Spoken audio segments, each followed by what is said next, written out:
White farmers must stay in South Africa, but I won't beg them. I won't be on my knees begging white farmers to stay in South Africa. But they must stay. If they want to stay, they are more than welcome.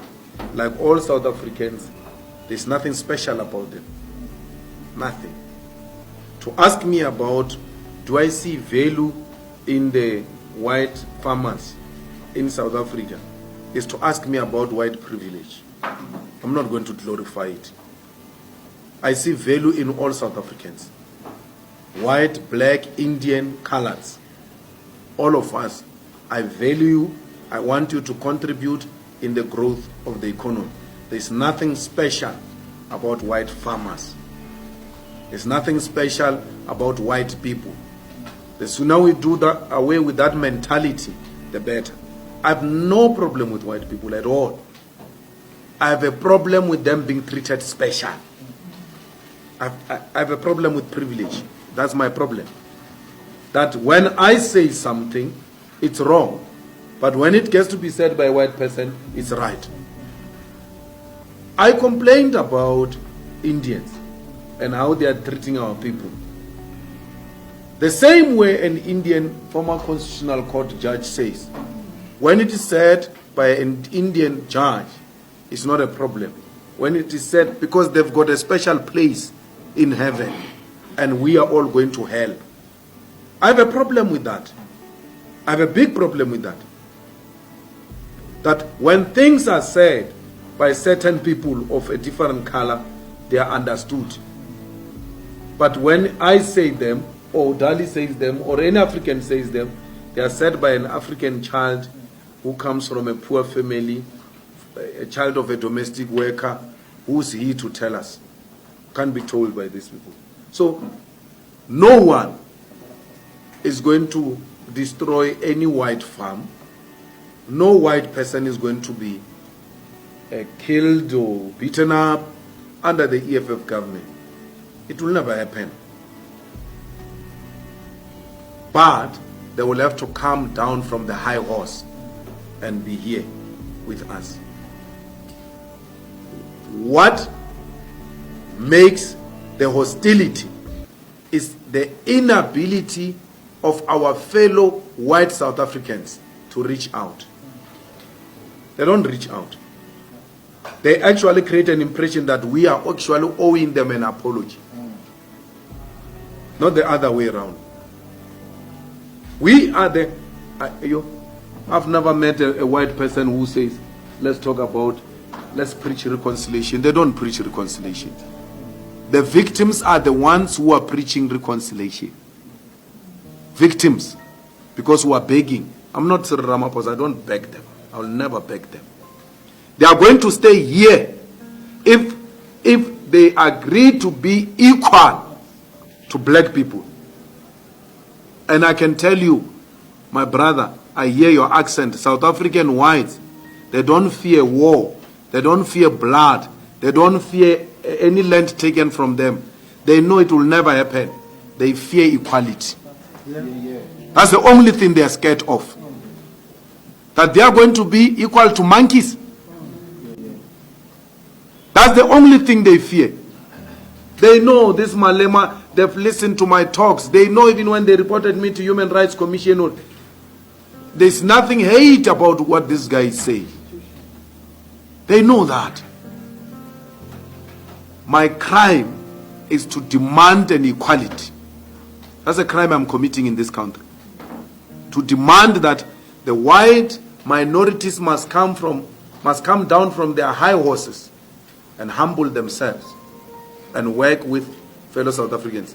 These Africans have got no problem with whites.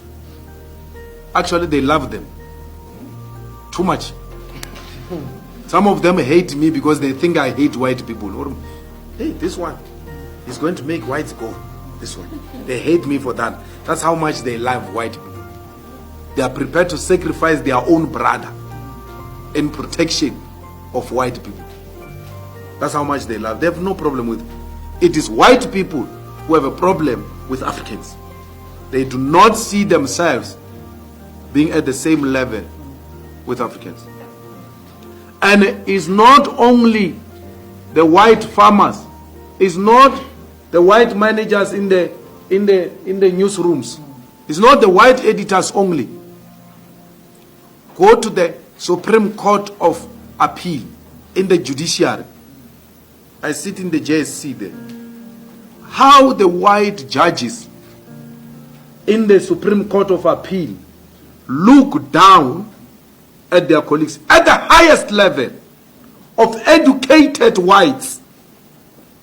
Don't think it's just a child of a farmer who has a problem with black people. An educated white judge at the highest level has got a problem with an educated and over-educated African judge. When they write a judgment, they ridicule the judgments of Africans. When an African or a colored wants to make reference to the best reported judgment of an African, they say, no, don't use that. Use this one.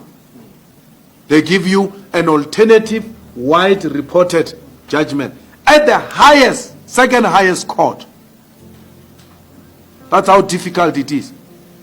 Our black brothers have got no problem with white people. White people have got problem with us. No one is good. No one here.